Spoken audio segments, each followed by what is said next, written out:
Welcome back to Rudy's 1/6 World for another First Thoughts video.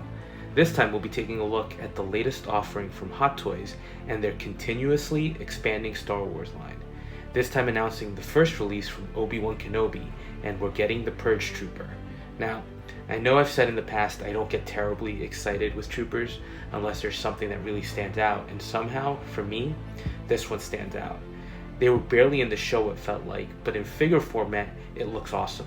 On par with, I would say, the Death Troopers from Rogue One and The Mandalorian. So let's jump right in and take a look at his accessories. And to be honest, it's a fairly simple release. He comes with a Star Wars stand with no sand, fortunately. He comes with a blaster rifle and with some interchangeable hands, and that's it.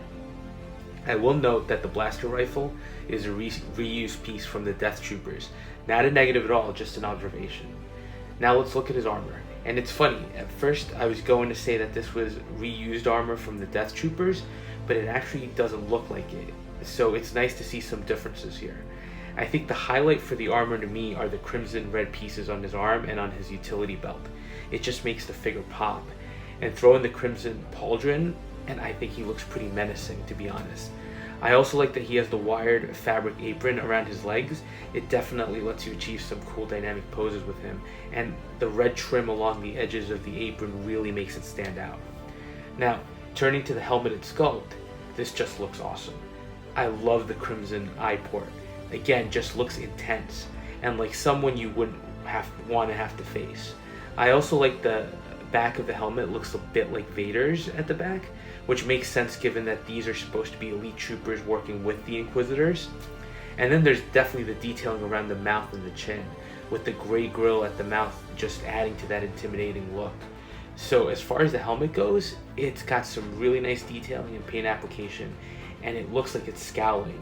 So the great thing about this helmet is it looks like there's emotion that's being expressed through it, so I love that.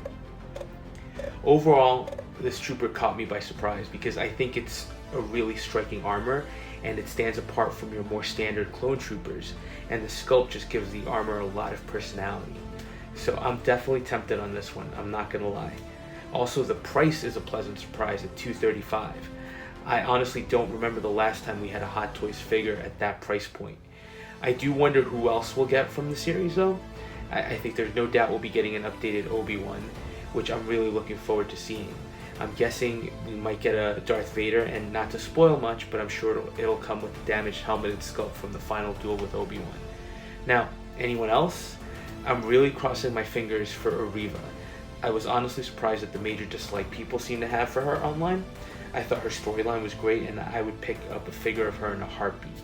But I think that might be it, to be honest, for this. I really liked Obi-Wan, so I'm excited to see what Hot Toys has up their sleeves for this series. So what do you think about the armor, and what other figures are you hoping we'll get from the line?